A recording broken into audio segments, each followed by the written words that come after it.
Bon, bah, les participants sont là. Je pense qu'on peut commencer. Qu'est-ce que tu en penses, Jonathan? Je suis d'accord, on peut démarrer. Eh bien, écoutez, bonjour à toutes et à tous. Bienvenue dans notre webinaire Démarquez-vous, attirer, fidéliser les talents dans un marché sous tension. Je suis Cécile Nguyen, consultante et chef de projet RH chez Actiforce, cabinet de conseil RH. Donc, j'accompagne quotidiennement nos clients sur leur recrutement, leurs organisations et leur marque employeur. Et je suis ravie d'être accompagnée par Jonathan. Bonjour à toutes et à tous. Je me présente, je m'appelle Jonathan Isaac. Je suis responsable du pôle expertise paie et sociale au SNATCOM, notamment sur la partie archéologie, dans tout ce qui est Bretagne, Pays de la Loire. Et on parle beaucoup d'attractivité RH aujourd'hui, mais trop peu de la cohérence sociale, la paie, les avantages, les règles internes. Et donc aujourd'hui, on va essayer pendant ce webinaire de réconcilier tout ça. Alors, Jonathan, on a un petit souci de micro. Parfois, tu es un peu coupé. Alors, je m'excuse un peu pour les auditeurs. De réseau ce sont les aléas techniques du live. En attendant que ce soit résolu, moi, j'ai une petite question pour commencer. En un mot, qu'est-ce qui vous donne envie de rester dans une entreprise? Donc, vous avez un petit chat sur le côté. Et vous êtes libre effectivement de pouvoir inscrire le mot qui, selon vous donne envie de rester dans votre entreprise.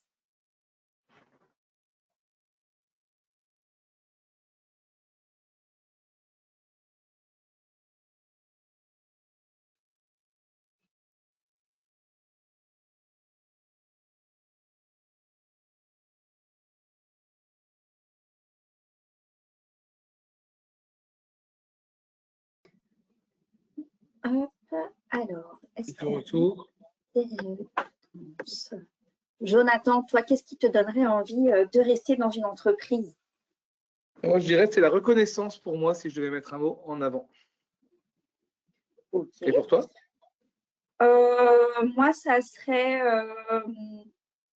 je pense, moi, c'est plusieurs choses, mais on a dit un mot. Donc, je dirais que ça serait le sens. Avoir du sens dans ce que je fais voilà, au quotidien. Donc, on vous a préparé un petit sommaire. Donc, on va voir ce qui attire vraiment en 2025. Les 6 leviers donc, qui boostent vos recrutements, les vraies raisons des départs, comment transformer vos promesses RH en preuves, les 7 zones clés, donc la paye, les RH, la RSE, et enfin, donc, les actions simples à mettre en place dès demain. Donc, comme je disais, le marché donc, a changé. Je pense que vous l'avez également constaté. Les attentes candidats, donc, elles ont changé en même temps que le marché et donc le rapport de force également. Donc, aujourd'hui, les talents donc, choisissent les entreprises, l'expérience, mais aujourd'hui, il faut également donc, fidéliser. Donc, on a quelques chiffres par rapport à ça. Jonathan, tu peux changer de slide, s'il te plaît. Donc, on a aujourd'hui 70% donc, de candidats qui sont open to work, donc ouverts sur le marché. Certains qui sont plus ou moins visibles. Hein, vous connaissez sûrement la bannière sur LinkedIn open to work, donc pour les salariés ou les candidats donc, qui sont à la recherche d'un emploi. Un recrutement donc, sur 3 aujourd'hui échoue. Et un départ vous coûte en moyenne 6 à 9 mois de salaire, donc, ce qui représente quand même une somme plutôt conséquente. Et une annonce donc élue en moyenne 12 secondes. Donc, la question n'est plus comment trouver des candidats, mais comment les convaincre et les fidéliser. Oui, en effet, c'est tout secteur confondu, les collaborateurs veulent apprendre, être reconnus, j'en parlais tout à l'heure, travailler avec un manager qui va être cohérent et surtout se projeter avec un projet entreprise. Et quand ces critères disparaissent, ils s'en vont. Exactement. Donc, ce qui donne envie aujourd'hui en 2025, donc en fait, ce sont les attentes qu'ont chacun des candidats et peut-être vous-même. Aujourd'hui, les candidats, concrètement, ils veulent un manager, du sens, un cadre clair et un process fluide. Donc, ils sont, selon un sondage récent, 58% d'entre eux veulent du sens, donc ils sont un peu comme moi. 72% un manager inspirant, 50% un process fluide et 65% lisent les avis en ligne. Est-ce que c'est le cas pour toi, Jonathan, quand tu recherches un emploi ou quand tu recherches un emploi? Je pense que le process est quand même hyper important aujourd'hui. Trop d'entretiens tue le recrutement. Il faut que ce soit rapide, efficace, que les choses soient comprises, que le poste soit compris, que le cadre, on en parlait tout à l'heure, du cadre salarial, avantages, rémunération, fonctionnement interne soit clair pour que ça puisse permettre justement aux gens de savoir où ils arrivent et surtout d'avoir, on va dire, un parcours d'intégration qui soit bien clair et bien défini dès le départ. Ça évite d'avoir d'éventuelles mauvaises surprises qui engendrent de la déception et qui engendrent parfois des ruptures de période d'essai ou des départs après cette période d'essai. Donc, c'est hyper important pour moi que le process d'intégration soit clair et que les bases de départ soient posées. Effectivement. Donc, en fait, il y a 3 mots à retenir. Donc, 3 priorités à mettre en avant. Donc, la clarté, la cohérence et l'humanité. Donc, c'est vraiment 3 points qui sont très importants. Et on verra effectivement un petit peu plus loin comment on peut les mettre en pratique. Donc, il y a 6 leviers qui peuvent aujourd'hui booster vos recrutements. Donc, effectivement, une annonce orientée candidat. Donc, auparavant, on décrivait l'entreprise, les missions, etc. Donc, aujourd'hui, quand on rédige une annonce, il faut la rédiger pour le candidat. Donc, comment il se projette, qu'est-ce qu'il attend. Donc, c'est vrai qu'effectivement, c'est plutôt aujourd'hui le candidat qui va être client, celui à attirer. Il faut donc lui apporter une première réponse en 48 heures, donc toujours préserver son image, qu'elle soit positive ou négative, qu'elle soit automatisée ou pas, une réponse en moins de 48 heures. Un manager visible, impliqué, donc effectivement, l'annonce doit transmettre ou transpirer la culture managériale de l'entreprise. Après, dans l'idéal, peut-être un mot ou 2 sur le manager, donc sur le poste en question.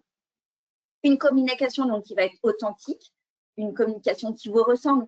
Par exemple, une entreprise va parfois utiliser des communications plus orientées vers la génération Z, d'autres plutôt sur des seniors. Donc, effectivement, la communication doit être cohérente par rapport à la culture de votre entreprise. Et un sujet donc, qui va être d'actualité, la transparence salariale. Donc, effectivement, c'est vrai que certains clients nous demandent de ne pas faire transparaître le salaire par rapport aux collaborateurs en interne, etc. Mais c'est très important, effectivement, que le collaborateur puisse se situer par rapport à son équipe et puis même lui, effectivement, savoir s'il doit postuler ou pas. C'est important, effectivement, de rendre la rémunération visible, au moins sur vos annonces. Et également, donc, de mettre en place une RSE et une QVT, donc qui sont visibles dès l'annonce. Mais ça, on y reviendra. C'est vrai que, par exemple, nous, chez ActiveForce, pour vous parler d'un cas, un petit cas client, un petit exemple, donc c'est vrai que nous, on accompagne, donc, comme je vous le disais, les clients donc, sur du conseil RH. Et à travers une PSRH, on a accompagné une petite PME, donc qui avait des difficultés à recruter par rapport à sa localisation, par rapport à la taille de sa structure. Donc, elle nous a sollicité effectivement pour pouvoir recevoir davantage de candidatures.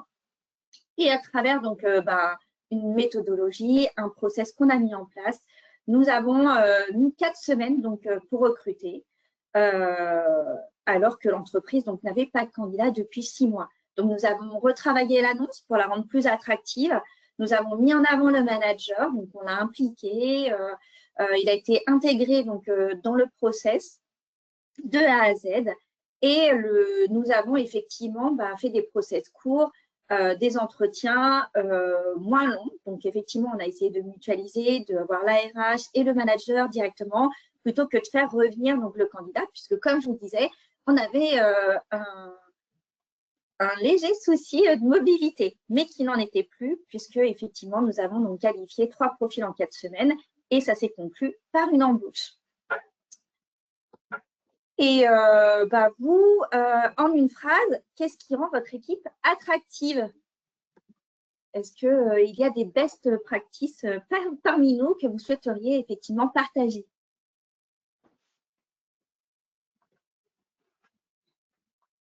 Mais je pense quand même, Cécile, que l'environnement de travail, en effet, quand on met en avant, quand on rend visible l'équipe avec qui on va travailler, notamment le manager qui va un peu driver l'équipe, c'est quand même quelque chose d'assez important de connaître dans le cadre des choses. Donc, en effet, je pense que mettre en avant les personnes avec qui on va travailler au quotidien, c'est un bon point, comme d'impliquer aussi les managers ou même les collaborateurs dans des phases de recrutement, des fois pour rencontrer des candidats dans les dernières phases, peut être un atout pour expliquer, on va dire, dans le concret le poste, dans le concret les attentes et voir si le relationnel va matcher, comme on dit. Donc, c'est intéressant. Et la grande question, c'est sur ce recrutement, il est toujours en poste aujourd'hui?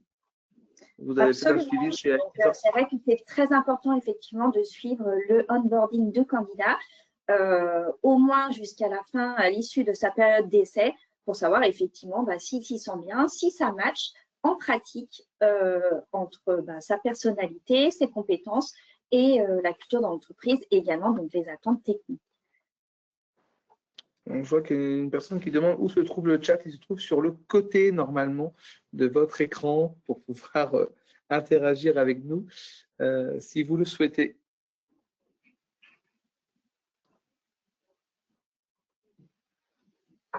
Donc, de toute façon, on vous laissera un temps à la fin du webinaire. On vous a prévu évidemment un question-réponse et on essaiera effectivement de répondre à l'ensemble de vos questions à ce moment-là. Est-ce que ça vous va? Donc après, effectivement, donc on a analysé le départ des candidats. Donc effectivement, pourquoi les talents partent de vos entreprises aujourd'hui. Donc on attire avec des mots, hein, c'est bien beau, mais on fidélise avec des preuves. Donc les causes réelles des départs aujourd'hui, c'est effectivement un manque de reconnaissance, un manque de clarté sur les missions, sur l'environnement de travail, l'ambiance des équipes, un manque de perspective, quelqu'un qui vient en poste effectivement, mais finalement, quand il réfléchit, il se dit en fait sur quoi je vais me projeter sur le long terme si j'ai envie de rester, est-ce qu'il y a des perspectives d'évolution en termes de mission ou même de poste ou même de salaire, un manque d'équité, un décalage entre la promesse et la réalité. C'est ce que je vous disais, effectivement, l'important, c'est de rédiger une annonce qui vous ressemble et en entretien, de ne pas survendre effectivement l'entreprise pour qu'en fait, le candidat, une fois sur place, ne se dise pas qu'on lui a vendu du rêve et que la réalité est tout autre. Donc ça, c'est le réel danger. Il faut vraiment être transparent. Aujourd'hui, ce qu'on attend, c'est vraiment la transparence, qu'elle soit belle ou moins belle, mais en tout cas, même si elle n'est pas effectivement rêvée, elle peut quand même attirer et ça peut dans tous les cas matcher parce que justement, personne sur papier n'est parfait. Et c'est effectivement quand on fait la liste de ce qu'il y a, de ce qu'il n'y a pas, de savoir moi, effectivement, sur quoi je vais pouvoir faire des concessions ou pas. Donc, c'est jamais… toujours une image, Cécile, j'ai toujours une petite image sur l'entretien et sur la suite, c'est de dire toujours que l'entretien, c'est un début de relation qui va amener vers un mariage. Le mariage, ça va être la relation de travail. Et souvent, de dire qu'il faut éviter d'arriver au divorce, car c'est souvent compliqué les divorces. Donc, c'est là que des fois, la partie sociale, droit social, l'égalité arrive. Donc, c'est important, en effet, que le mariage reste beau. Et pour qu'il reste beau, il faut que le cadre de départ soit le plus posé et que l'envie continue de rester. On va faire un parallèle avec le mariage. J'aime beaucoup cette image. Et effectivement, c'est jamais qu'une question de salaire. Donc, c'est vrai que parfois, on peut se dire, c'est le salaire qui fait que le collaborateur ne reste pas, on ne peut pas l'augmenter tous les ans, etc. En fait, c'est vraiment une question, effectivement, de cadre et de cohérence. Donc, moi, je vous ai fait un petit mémo avec des lettres faciles à retenir. Donc, je vais appeler ça le modèle ABCSR, donc la petite boussole de fidélisation. Donc, la lettre A, c'est attirer, donc même après l'embauche. B, donc on va parler de bien-être et de QVT. C, avec les compétences et le développement. Et le S, avec le sens et la vision. et le R sur la responsabilité. Donc, en fait, une fois que vous avez bien appliqué, on va dire, ces 5 lettres, vous pouvez quand même être garanti que votre candidat sera épanoui au sein de votre entreprise. Donc, c'est un modèle simple, c'est complet, c'est opérationnel, mais en tout cas, c'est aujourd'hui ce qui marche. Donc, c'est pour ça que j'ai tenu à vous faire une petite slide à ce sujet. Comme ça, vous pourrez mettre un petit post-it sur votre bureau et le garder bien en tête. Et après, effectivement, le collaborateur n'est pas si facile. Hein, il ne suffit pas de remplir cette boussole de fidélisation. Donc, c'est pour ça qu'on va voir ce que veulent aujourd'hui les collaborateurs. Donc, effectivement, ils ont des attentes pour être fidélisés.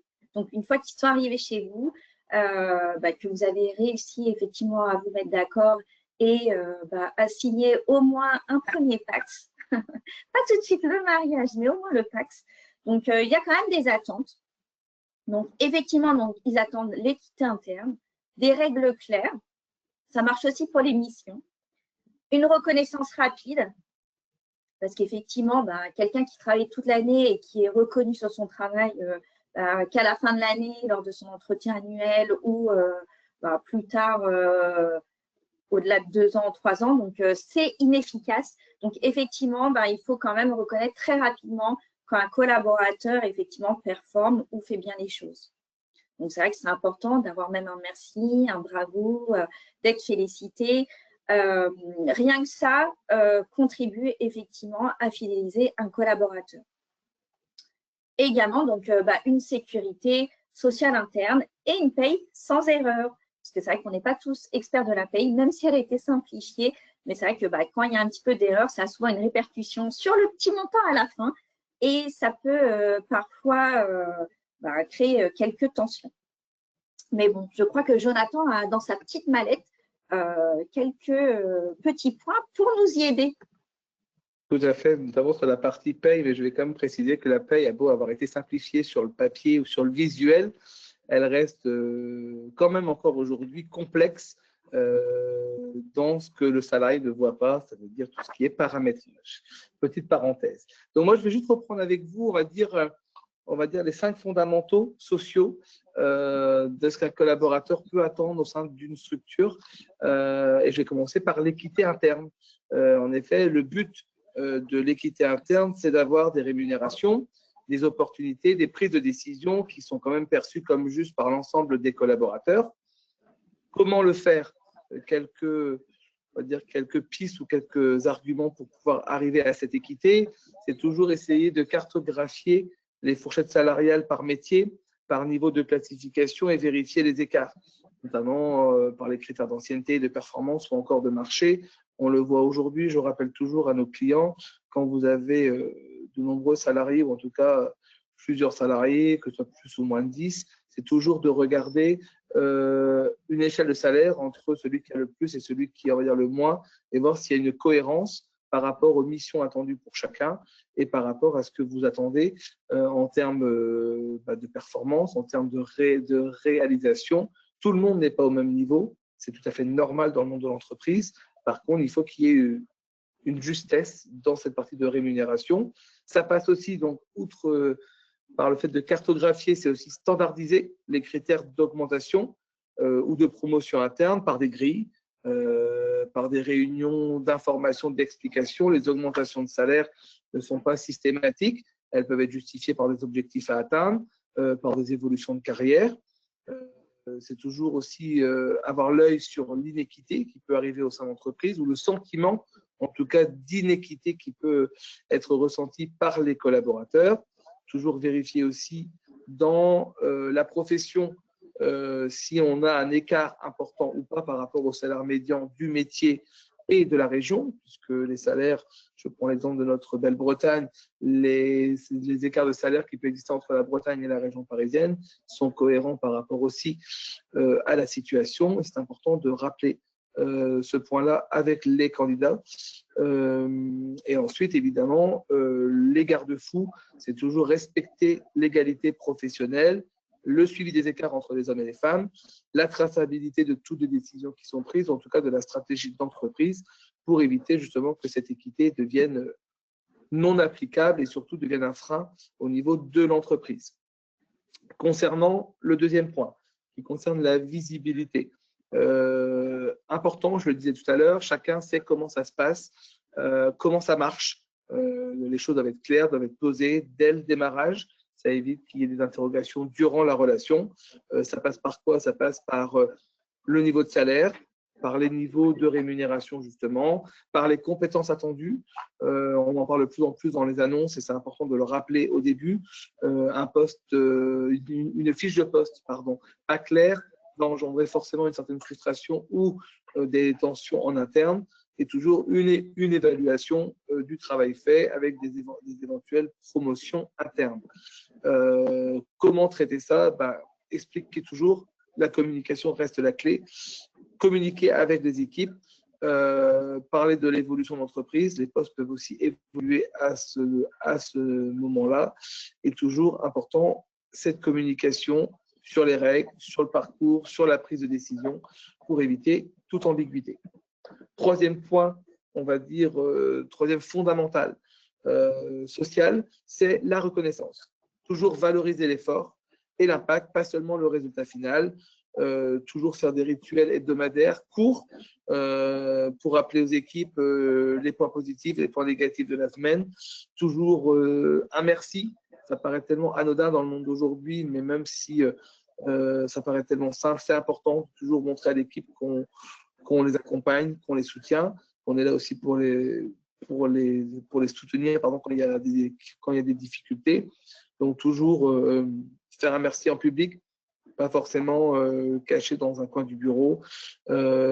Penser à des journées off, c'est aussi important des fois d'avoir un équilibre aussi, sans mélanger l'équilibre vie pro, vie perso, mais de faire des journées soit de formation, soit des journées off d'équipe où on échange sur ce qui a pu se passer dans les mois précédents et toujours formaliser cette reconnaissance lors de réunions ou lors de moments informels. Quatrième point, la qualité administrative. L'exécution RH, on en parle beaucoup dans notre quotidien et dans mon quotidien de responsable de service paye et social, on en parle beaucoup. Une exécution correcte d'un contrat de travail, d'un bulletin de salaire, d'un solde de tout compte permet d'éviter des frictions qui vont engendrer forcément de la tension pour l'entreprise, de la tension avec le collaborateur et ce qui est totalement inefficace pour les deux parties. Ça veut dire d'être zéro irritant, comme je le dis souvent sur la paye, c'est les contrats sur les demandes particulières de congés, d'absence, etc. Toujours cartographier les moments qui comptent, rappeler les dates de paye, le formalisme, le process quand on s'absente, ça évite des échanges, rappeler la transmission des éléments, par exemple dans les contrats de travail sous 48 heures, des attestations sous 72 heures, faire toujours des checklists pour suivre ce qui se passe pour chaque collaborateur et éventuellement, si difficulté, si anomalie, par exemple, au niveau du bulletin de salaire, faire un audit rapide mensuel et apporter des correctifs de manière immédiate, ne pas reporter au mois suivant, ça peut générer de la frustration. Éviter évidemment les indicateurs de cet élément-là, on va dire, du maintien de la paye, c'est éviter d'avoir un taux d'erreur important, respecter les délais de réponse. On estime 48 à 72 heures reste un délai suffisant. Et puis, toujours faire ce suivi administratif individuel pour chaque collaborateur. Et pour terminer dans les 5 fondamentaux sociaux, je dirais le cadre légal et je dirais toujours sécuriser sans rigidifier. Ça veut dire avoir une conformité légale qui est claire, accessible pour tous les collaborateurs et appliquée de façon cohérente. Ça veut dire une politique RH par sujet, régler la question du temps de travail, régler la question du télétravail, les sanctions disciplinaires quand il est nécessaire, le traitement des données personnelles et toujours avoir cette politique traitée soit par des notes de service, soit par de l'information directe aux collaborateurs et toujours avoir une vision quand même positive du monde du travail, mais il faut aussi penser au côté négatif, toujours avoir une traçabilité des validations, notamment de congés, d'absence ou autres, d'avoir le consentement du salarié quand on fait une évolution. On modifie le temps de travail, on modifie les règles du télétravail, avoir le consentement du salarié sur des notes de service avec liste d'émargement, sur des registres importants. Et évidemment, avoir des managers qui soient formés à ce cadre légal, notamment avec des bases de droit du travail, des réflexes, justement pour éviter d'apporter des fois une réponse partielle, voire erronée, aux collaborateurs, et ce qui évite d'avoir trop de tension. En résumé, sur ces 5 fondamentaux sociaux, je dirais pour les risques à éviter, avoir une équité sur le papier, c'est bien éviter les dérogations fréquentes. Pourquoi vous faites une dérogation? La documenter. Reconnaissance uniquement pécuniaire à éviter, il faut diversifier la reconnaissance en termes de développement personnel et professionnel, en termes de temps consacré à chaque collaborateur et en termes de réunions ou d'échanges en public. Et dans le cadre légal, faire du copier-coller, comme je le dis souvent, sans contextualiser pour chaque personne, c'est dangereux. Il faut adapter le cadre légal au métier et aux accords qui existent dans chaque entreprise. Voilà le détail, on va dire, ou les conseils ou les points importants pour maintenir la fidélisation, à mon sens, des collaborateurs et ce qu'ils attendent vraiment pour éviter justement d'arriver sous tension. Super, merci beaucoup Jonathan. D'ailleurs, j'ai un cas client, il faudrait que je t'embauche sur ce sujet. Et ben, écoutez, maintenant, on va voir effectivement ce que c'est la promesse par rapport à la réalité. Donc, effectivement, le facteur clé, comme vous l'avez compris, sur tout repose, c'est la cohérence. Donc, effectivement, la cohérence est le vrai facteur aujourd'hui de fidélisation. Donc, n'est-ce pas, Jonathan? Tout à fait. En fait, pour rendre les promesses visibles, je dirais il y a 4 actions à mener. Les traduire en actions concrètes, communiquer avec transparence, on en parlait au tout début, la transparence reste importante, installer des rituels sociaux au niveau d'entreprise, important, et faire de la paye un levier de confiance. La paye, on le voit régulièrement chez nos clients, la paye peut être une source de conflit ou de tension. Il faut aujourd'hui que ce soit un cadre normal, en tout cas normalisé, qui ne devienne plus une tension pour les dirigeants ou pour les managers. Et donc, je vais détailler rapidement chaque sujet, notamment traduire en action concrète une promesse claire. Le but de cet item, je dirais, sur les promesses visibles, c'est une promesse claire, immédiatement vérifiable par des preuves concrètes par le collaborateur et par des gestes forts. Je vais prendre un exemple sans faire de la publicité pour Orcom, mais il est important, j'ai récupéré ce qu'on appelle le parcours Orcom. C'est le guide que l'on transmet à tous les collaborateurs quand ils arrivent, mais quand ils sont là aussi. Ça permet de savoir ce qui est attendu, ce qu'Orcom peut proposer. Et donc, justement, pourquoi nous rejoindre, c'est une chose. Pourquoi rester avec nous, c'est aussi important. On voit aujourd'hui qu'il y a quand même beaucoup de candidatures, beaucoup d'entretiens qui sont faits, qui n'aboutissent pas toujours. Pourquoi? Parce que soit la promesse faite n'est pas claire, n'est pas précise, ou en tout cas, ça manque de concret. Donc, être concret.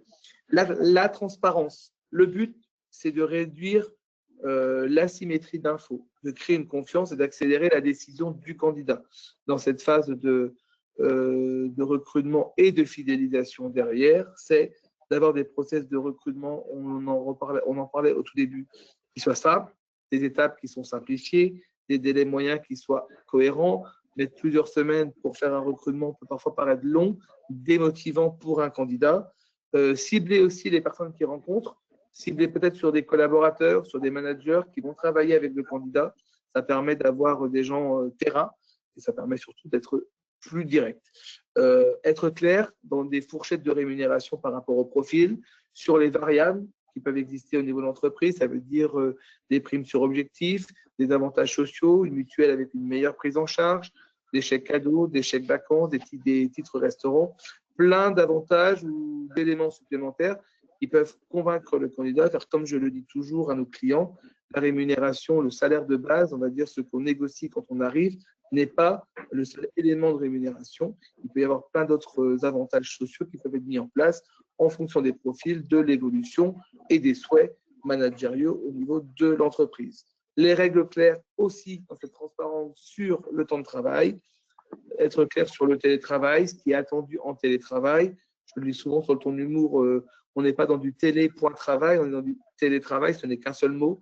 Le respect des horaires, le respect du temps qui a pu être fait en plus par la récupération, du repos ou autre, et toujours être clair sur les objectifs attendus, sur les livrables attendus auprès des clients de chaque entreprise et sur l'accompagnement que l'on fait de chaque collaborateur. Ça, c'est pour la partie communiquer avec sur les rituels sociaux réguliers. Le but de ces rituels, qui peuvent parfois être considérés comme une perte de temps, ça reste quand même de souder, de transmettre la culture d'entreprise, d'être clair sur cette culture d'entreprise aussi et de diffuser l'information. L'information ne doit pas être uniquement descendante, elle peut aussi être transversale et donc respecter la promesse, on va dire, d'une certaine transparence. Comment mettre en place des rituels? Alors, quelques exemples. Je vous donne l'exemple que nous pratiquons chez Orcom avec le onboarding et le parrainage qui dure pendant 2 ans, où on a un collaborateur de l'entreprise ici et qui accompagne le collaborateur intégré, je dirais. C'est quelque chose qui fonctionne plutôt bien, des points d'étape tous les mois, tous les meses, pour voir si l'évolution est bonne. Ça permet de garder un lien et de ne pas lancer le candidat devenu salarié de l'entreprise. Ça peut aussi être des points hebdo rapides, 15 minutes en chaque début de semaine, chaque fin de semaine, pour voir les points qui ont fonctionné, qui n'ont pas fonctionné, voir les choses à améliorer pour la semaine suivante. Autrement, c'est aussi faire des petits déjeuners ou des cafés métiers, comme je dis souvent, c'est-à-dire se poser avec son équipe pendant 1 heure, avoir un échange qui ne peut pas être totalement informel et qui permet de ressouder, ou en tout cas de renforcer les liens. Et le 4e levier, qui paraît toujours le plus important, mais qui reste un levier d'attractivité, c'est en effet la paye, le bulletin de salaire, utiliser la rémunération comme un signal de compétitivité et d'équité. Oui, c'est le but premier de la rémunération dans la vision employeur et manager. Ce n'est pas juste un coût, c'est pareil, j'en reviens sur ce que je disais il y a 2 minutes, une politique claire de rémunération avec une fourchette par grade, par statut, par évolution, par ancienneté, par expertise, par impact, etc. Transparence sur la méthode et toujours être clair aussi sur tout ce qui est variable, prime, avantage, le temps. Hyper important. Fixer aussi le périmètre local. On ajuste selon le bassin d'emploi. Je le disais, les rémunérations sur la région Bretagne ou sur la région de l'Est ou de l'Île-de-France ne sont pas forcément les mêmes et avoir une logique d'ajustement lorsque l'on propose des annonces. Voilà aujourd'hui, dans ces, je dirais, dans ces 4 promesses visibles, comment on doit les mettre en place. Et toujours important pour finaliser ce point, avoir des indicateurs de performance, des KPI dans le jargon britannique, des indicateurs qui permettent de voir si on est sur la bonne voie et de réajuster au fil du temps. Un plan RH n'est jamais définitif, il faut le réévaluer régulièrement. Effectivement, donc sur la partie parrainage, bon, ça grésillait un petit peu, donc on n'a pas tout entendu. Désolé. Mais c'est vrai que mettre en place effectivement un parrain ou une marraine permet effectivement à la personne qui vient d'intégrer l'entreprise d'avoir un référent métier ou même une autre oreille, autre que son manager ou la DRH, auprès qui effectivement évoquer certains sujets qu'il pense inopportuns d'aborder avec son manager ou la DRH. Donc, c'est vrai que ça permet effectivement d'avoir une 3e écoute. Et c'est vrai que c'est une écoute du coup qui est suivie sur une certaine période durant l'intégration et qui permet effectivement de pouvoir se livrer en fait sur son quotidien, sur ses difficultés, sur ce qu'on fait de bien, sur ses attentes, sur peut-être des questions qu'il aurait sur l'organisation. Donc effectivement, j'encourage le côté parrain, marraine des entreprises, sachant que effectivement, comme le disait Jonathan, c'est l'histoire de 10-15 minutes. Donc c'est vrai que c'est 10-15 minutes qui peuvent être très importantes pour une personne qui vient d'arriver dans l'entreprise. Eh bien, écoutez, pour poursuivre, on va analyser ou découvrir en tout cas les 7 zones clés RH, paye et sociale. Donc, c'est Jonathan qui va à nouveau donc, les décrypter pour vous. Et donc, ce sont 7 zones où aujourd'hui tout se joue pour l'entreprise et le candidat. Vous remarquerez quand même que dans le temps de parole, l'équité homme-femme n'est pas bien respectée. Je ne ferai pas de commentaires supplémentaires. Merci Cécile pour cette transition. Donc en effet, Cécile vient de vous le dire, donc cette zone qui structure la cohérence sociale d'une entreprise. Pour chaque zone, on va avoir la même logique, la promesse, l'application, je dirais, en paye et les points de vigilance à respecter pour ne pas aller forcément trop loin. Donc nous allons commencer par ce premier domaine où tout peut se jouer, qui est la rémunération fixe et l'équité interne. En effet, donc, comme on le voit sur le support, on paye pareil pour un travail similaire. Par l'absence de surprise engendre la confiance.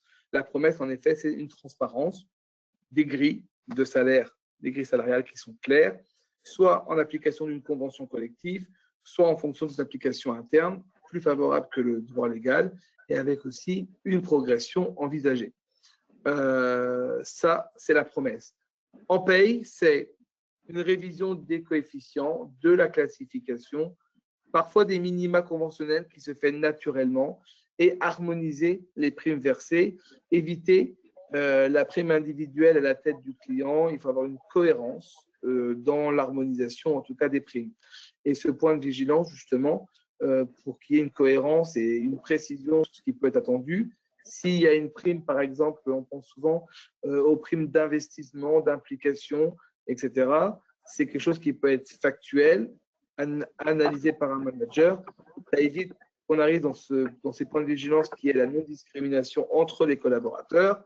Une traçabilité aussi sur la NAO. Donc, la NAO, c'est les négociations annuelles prévues par l'entreprise sur tout ce qui est revalorisation salariale ou avantages sociaux.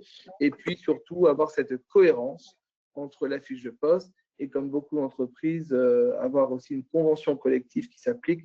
Donc, être cohérent entre le contenu de la convention collective et la fiche de poste applicable au niveau de l'entreprise.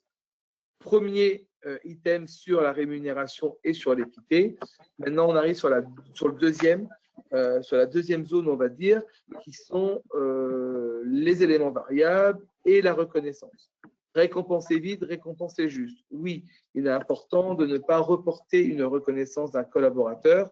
On estime aujourd'hui qu'un collaborateur qui est récompensé, on va dire, trop tard, dans les semaines, dans les mois qui suivent, donc souvent dans les mois suivants, parce que si on parle d'une prime, c'est versé souvent sur le bulletin de salaire du mois, trop tard va perdre trop d'impact. Tout comme quand on est sur des versements de primes, des fois elle se noie dans le bulletin de salaire. Donc il est toujours important de communiquer, à mon sens, avec le collaborateur quand on lui verse une prime, de lui dire voilà le bulletin de salaire que tu vas recevoir. Tu vas avoir un salaire qui va être un plus important ce mois-ci. Pourquoi? Parce que j'ai mis une prime.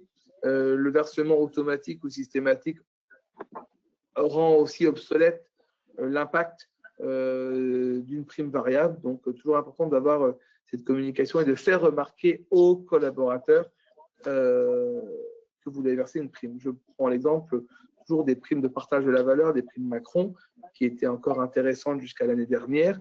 Je conseillais toujours aux clients de la verser, même si elle a été mise sur le bulletin de salaire, de la verser à part. Ça permettait aux clients même d'aller jusqu'au chèque des fois, d'obliger le salarié, surtout quand les primes étaient conséquentes, d'aller déposer le chèque, de se rendre compte qu'il y a eu un plus en plus du salaire. Ça évite des fois de dire ça devient normal, cette normalité. La promesse, c'est une reconnaissance rapide, toujours pareil, toujours maintenir le niveau régulièrement, maintenir la motivation. Pour certains, ça passe par des primes, pour d'autres, ça passe par la reconnaissance. On paye des primes sur objectif, des primes exceptionnelles.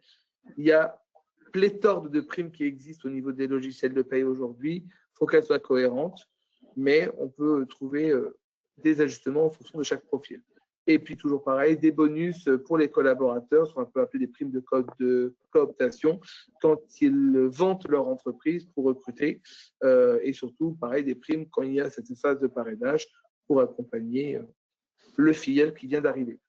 Éviter, point de vigilance, éviter les rémunérations déguisées. On ne met pas des primes pour donner du complément de salaire, on donne des primes pour valoriser le travail et pour surtout maintenir des fois pour certains une motivation. Il faut quand même que les critères soient objectivables. Pour deux collaborateurs différents, il y en a un qui l'a eu, l'autre ne l'a pas eu. Pourquoi l'un là et pas l'autre? Être clair sur la périodicité et toujours communiquer sur l'assujettissement social et fiscal, puisque du coup, il peut y avoir un impact dans les deux cas sur la déclaration de revenus ou économiquement pour le bulletin de salaire. Troisième item, l'épargne salariale. On en parle beaucoup ou bien pas assez. Le partage de la valeur, ça fidélise mieux que 200 € de plus, c'est vrai, il est important. La promesse, c'est un partage de la valeur, une fidélisation sur le long terme. Par la paye, intéressement, participation, est toujours un point de vigilance sur l'intéressement, sur la participation. L'employeur redistribue une partie de son résultat. Il faut toujours être vigilant et se poser la question avant de rédiger ce type d'accord. Mettre en place des PE, des plans d'épargne entreprise, des plans retraite, prévoir de l'abondement, etc. Tous ces éléments-là donnent du plus à la rémunération et des fois coûtent moins cher que de faire une augmentation du taux horaire qu'on ne bouge pas une fois qu'il est posé. Point de vigilance, avoir des accords qui sont normalisés, qui sont conformes, l'importance de la rédaction qui est contrôlée par les administrations, respecter les plafonds, les dates de versement et traiter l'impact dans les déclarations que l'on fait tous les mois. Quatrième item, les avantages sociaux. Ce que les candidats regardent vraiment, ça veut dire le package, c'est du vécu, pas du marketing. Ça veut dire les avantages, la promesse des avantages sociaux, c'est donner des éléments factuels sur la santé, sur la mobilité, les tickets resto par la restauration, la parentalité, il peut y avoir des accords sur la parentalité pour accompagner les jeunes parents, pour accompagner les parents tout court, le bien-être au travail. Tous ces sujets-là peuvent être normalisés. Comment? Soit par la mise en place d'avantages en nature, des avantages véhicules, logements, sur les nouvelles technologies, des remboursements, transport, télétravail. Transport se propage beaucoup dans les villes. Mettre en place des titres restaurants, des chèques séduits, des chèques cadeaux, des bons d'achat, avoir une mutuelle compétitive avec une prise en charge employeur qui peut dépasser le cadre de 50%. Mettre en place aussi des régimes de prévoyance plus protecteurs en cas de difficultés de santé ou de décès éventuel. Et toujours ce point de vigilance, une évaluation correcte des avantages, toujours les justifier en cas de contrôle, évidemment, respecter les seuils d'exonération et avoir une politique cadeau, frais, contre l'URSSAF, avoir une certaine cohérence pour éviter d'avoir voulu donner un avantage qui se retourne derrière contre vous. L'organisation du travail, le cinquième point. La flexibilité, c'est une promesse. La conformité, c'est une preuve. Très belle phrase. La promesse, c'est de la flexibilité, une confiance envers le salarié et s'adapter au monde du travail. Dans la paye, on peut mettre en place des indemnités de télétravail, des frais professionnels, des heures sup, un encadrement par un forfait jour, des astreintes, des compteurs de repos. Tout est envisageable dès lors que c'est point de vigilance, encadré par des accords dans l'entreprise, par des chartes, par un suivi. On respecte le droit à la déconnexion des salariés et on fait une prévention sur les risques de requalification, notamment s'il y a éventuellement un litige un jour. Sixième point, la mobilité et le développement. Promesse, toujours une mobilité douce vers monter en compétence les collaborateurs, leur permettre de se projeter. On paye, toujours pareil, mettre en place des forfaits de mobilité durable, des prises en charge transport, mettre en place des véhicules professionnels, des véhicules de service, des véhicules de fonction en fonction des profils, avoir des budgets de formation importants, le droit à la formation. On pourrait faire une formation, un webinaire entier sur la formation. Point de vigilance, toujours respecter le barème et la distinction vie pro, vie perso, les barèmes de rémunération, la politique au niveau des véhicules et surtout avoir un traçage précis. Septième et dernier point, un engagement social et un respect des obligations légales. La promesse, c'est de l'inclusion, de la transparence, du RSE. Cécile va en parler après.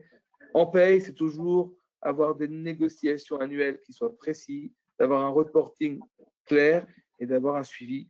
Point de vigilance, toujours des vrais indicateurs, des plans d'action et pour les entreprises dotées d'un CSE, d'un comité social et économique, toujours avoir un dialogue constructif, réunion mensuelle de préférence, tous les 2 mois au mieux. Important d'avoir cet échange. Merci Jonathan. Il y a beaucoup de choses à dire. Et en peu de temps. Donc, en tout cas, je te remercie. Et donc, je dirais juste, avant que Cécile reprenne la parole, quand ces 7 zones sont bien alignées avec les promesses RH, l'attractivité explose et la fidélisation suit dans la plupart des cas, évidemment. Merci beaucoup. Donc, vous l'avez bien compris, l'attractivité repose sur, sur des preuves concrètes. Hein, et Jonathan vient de vous les présenter à travers ces 7 zones. Donc, c'est effectivement, moi, je voulais revenir sur la RSE, puisque je vous avais dit en ouverture que moi, ce qui m'intéresse effectivement, c'est d'avoir du sens. Et la RSE, donc, en fait partie. Donc, en fait, la RSE, c'est quoi? C'est la responsabilité sociétale des entreprises. Donc, cela consiste à agir de façon responsable envers les salariés, l'environnement et la société, tout en restant évidemment performante. Donc, la RSE aujourd'hui influence aujourd'hui la confiance, l'engagement et la loyauté des collaborateurs. Donc, effectivement, il n'y a pas besoin de grandes actions.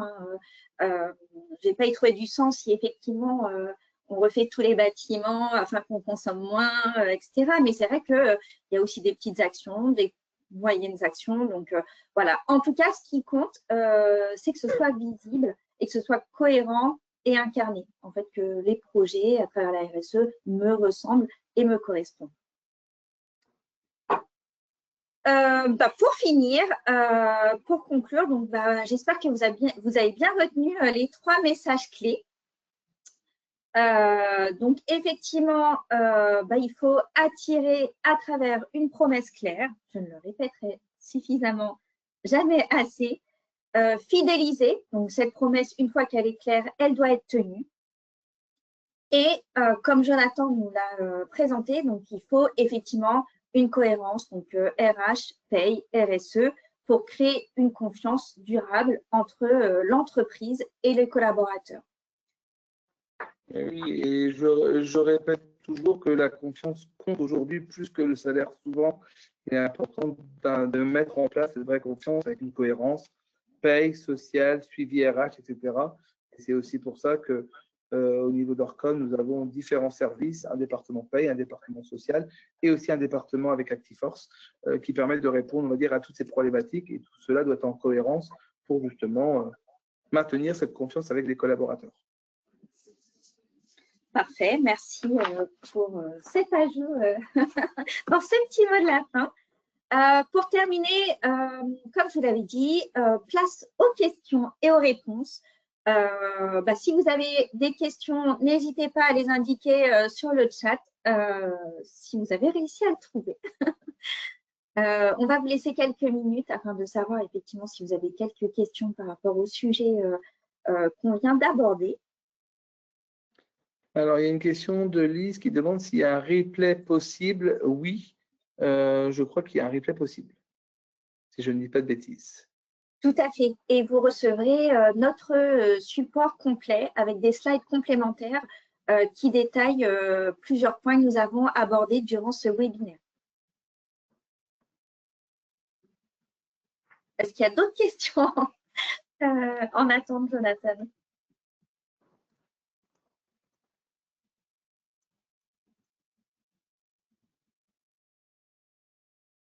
Pas grand-chose pour l'instant. Nous avons peut-être épuisé les gens. J'ai peut-être épuisé les gens à trop parler. Et c'est bientôt l'heure de déjeuner. Aussi. Mais du coup, si personne n'a de questions, nous, on peut s'en poser on peut deux en poser fois, une. juste pour clôturer. Voilà, c'est ça. Je te laisse la parole, ma chère Cécile. Une petite question sur les recrutements, parce que je vais laisser un petit peu Jonathan reprendre sa respiration. Selon vous, pourquoi les recrutements échouent aujourd'hui? Je pense que ça nous est tous arrivé dans notre milieu d'avoir connu des échecs dans le recrutement.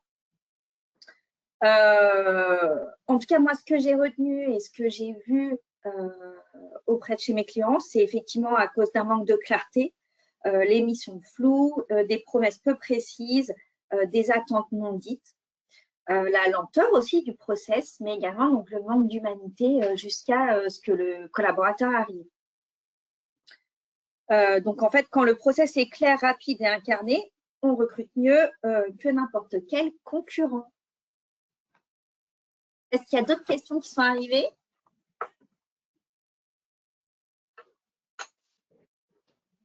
Alors, moi qui suis échec. Alors, Julien, donc il met échec de recrutement car décalage entre la promesse et la réalité. C'est exactement ça.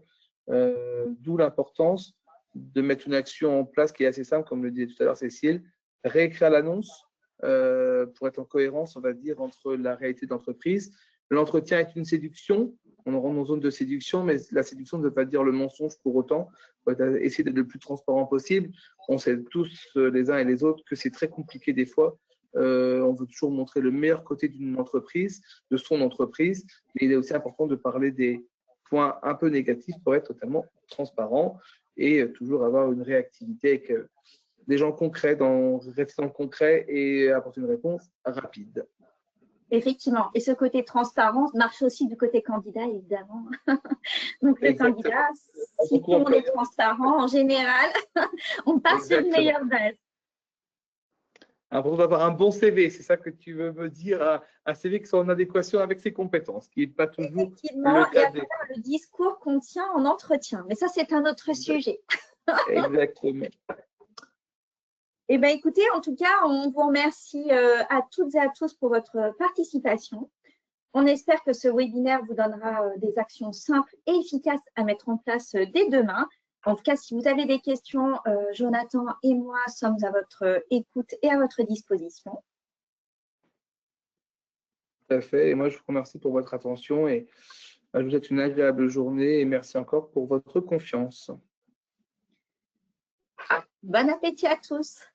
Merci à vous. Au revoir.